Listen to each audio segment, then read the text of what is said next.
কি অবস্থা সবার? আজকের এই ভিডিওটা স্কিপ করবেন না। এখন যেটা বলবো সেটা করেন। ফর 5 সেকেন্ডস চোখ বন্ধ করেন। করেছেন?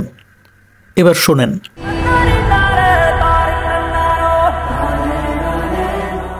কি চোখ খোলার আগেই নিশ্চয়ই বুঝে গেছেন যে আপনার মোবাইলের স্ক্রিনে এতক্ষণ ধরে কোন হিরোর কোন সিনেমার কোন দৃশ্যটা চলতেছিল। এ কারণেই একটা সিনেমাকে যুগ যুগ ধরে দর্শক মনে বাঁচিয়ে রাখতে শুধু ভালো স্টোরি নয়, দর্শক মনে দাগ কাটার মতো বিজিএম অনেক বেশি গুরুত্বপূর্ণ। সাউথ বা বলিউড যেটার পূর্ণ ফায়দা তাদের প্রত্যেকটা সিনেমাতে লুটছে, খেয়াল করলে বুঝতে পারবেন। আমাদের দেশের চলচ্চিত্র যখন তার সোনালী সময় পার করছিল, তখনকার সিনেমাতেও গল্প এবং চরিত্র অনুযায়ী আলাদা আলাদা মনে দাগ কাটার মতো সব বিজিএম ব্যবহার করা হতো। সেসব বিজিএম কখনো কখনো এক একটা চরিত্রের পরিচয় বহন করত, আবার কখনো কখনো একটা চরিত্রের ভালো অথবা খারাপ সময়গুলোকে দর্শক মনে একদম গেঁথে দিত।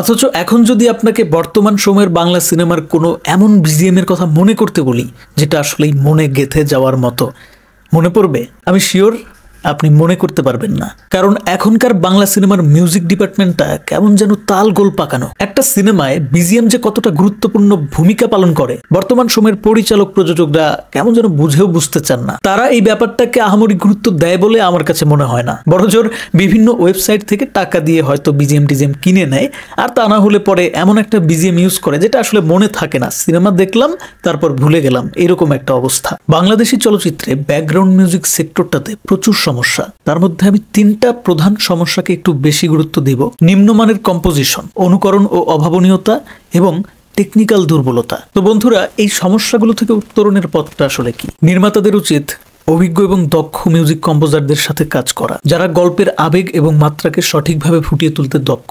বাংলাদেশি চলচ্চিত্রে নিজস্ব সংস্কৃতিকে প্রকাশ করে, নিজস্ব সংস্কৃতিকে সিনেমার মাধ্যমে প্রতিফলিত করে এই ধরনের মিউজিক ব্যবহার করা উচিত। তাহলেই আমরা যারা বাংলা ভাষাভাষীর দর্শক আছি সিনেমা দেখার সময় আরো বেশি কানেক্ট করতে পারবো। মিউজিক রেকর্ডিং এবং মিক্সিং এর যে ব্যাপারটা, অর্থাৎ টেকনিক্যাল যে দিকগুলো, সেখানে অনেক উন্নতি করার আছে। নির্মাতাদের উচিত দর্শকের রুচি এবং পছন্দ বুঝে সিনেমাতে মিউজিক নির্বাচন করা। প্রশিক্ষণ এবং গবেষণার উপরে বেশি করে জোর দিতে হবে। একজন পরিচালক তো আর মিউজিশিয়ান না, সো সে হয়তো মিউজিকটা অত ভালো বোঝে না। আমি এবং আপনি যেরকম বুঝি সেরকমই বোঝে, সো ভুলটা তখনই হয়। সিনেমায় ব্যবহৃত প্রত্যেকটা ব্যাপারে, প্রত্যেকটা সেক্টর সম্পর্কে একজন পরিচালকের কিন্তু যথেষ্ট জ্ঞান রাখতে হয়, আর সেটা যদি রাখতে হয় তাহলে অবশ্যই এই মিউজিক ডিপার্টমেন্ট সম্পর্কে তাকে আরো বেশি বিস্তর জানতে হবে। সেটা জানা সম্ভব একমাত্র ওই প্রশিক্ষণ এবং গবেষণার মাধ্যমে। কিন্তু আমি 100% শিওর যে বাংলাদেশি কোনো পরিচালক মিউজিক ডিপার্টমেন্টের উপরে কোনো ধরনের প্রশিক্ষণ তো দূরের কথা, এটা নিয়ে অত একটা মাথাও ঘামায় না। তারা জাস্ট একটা সিনেমার জন্য মিউজিক যখন